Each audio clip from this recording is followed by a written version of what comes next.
नमस्कार फ्रेंड्स, आज यह क्षुद्र भिडियो आपण मानक स्वागत। दर्शक बंधु, आपण स्क्रीन उपरे दुईटी बही को देखुचंती। बाछंतु गोटिए बही एवं जानतु एही बही रे आपणक पई कोन लेखा अछि। तो मु आशा करूछि आपण कोनसी गोटिए बही को बाछि सारिछंती। जदि आपण प्रथम बहीटी को बाछिछंती ताहाले आपण बहुत भल लोक। हृदयरु समस्तंक पई दया भाव रखिथांती। गरीब लोकंक पई आपणक मनरे दया भाव रहिछि, किंतु एई दयालु प्रकृति पई केबे केबे आपण क्षति रे पडुछंती। आपण बहुत सफा हृदयर व्यक्ति अटंती। एमिति स्वभाव पई आपणकर क्यारियर भल रहिबो। आपणकर बहुत उन्नति हेबाकु जाउछि। आपणक प्रेम जीवन बहुत भल रहिबो। आपणकु बहुत भल जीवन साथीटिए मिलिबो। केही जदि आपणकु कष्ट देउछि सेही कथा आपणक पाखरे रखंतु। आपण समस्तंक पई भल अटंती। आपण पशुपक्षी मानंकु बहुत भल पाइथांती।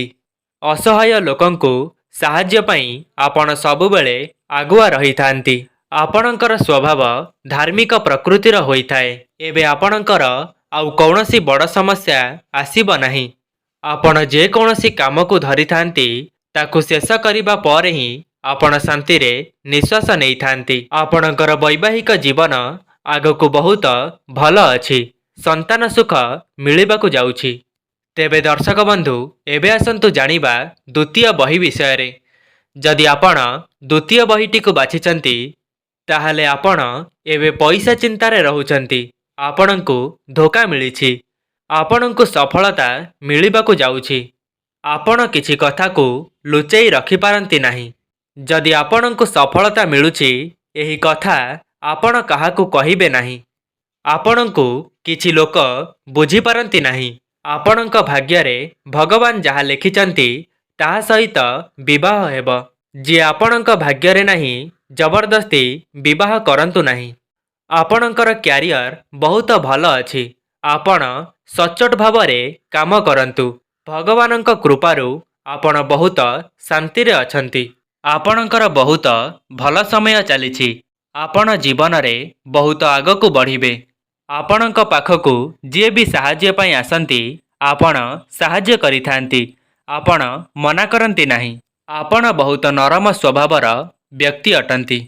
जो काम को करिबे बोली भाबिथांती ताकु करिकि छाड़ंती। काहाठारु किछि आशा रखंतु नाही। जहा भी अछि सेथिरे खुशी रहिबाकु चेष्टा करंतु। आपणकर दिन भलरे कटिब। तेबे दर्शक बंधु, यह थिला दुईटी बहीर आधार रे आपणकर स्वभाव एवं आगामी भविष्यत। जदि आपण एही भिडियोरु किछि ज्ञान आहरण करिथांती तेबे भिडियो को गोटिए लाइक करंतु। एवं एही भली भिडियो रे आपणकर रुचि रहुथिले आपण आम चैनल को सब्सक्राइब करंतु। आपण केउ बहीटी को बाछिथिले ताहा कमेंट बॉक्स रे अवश्य लिखिबे। आजि पई रहुछि नमस्कार।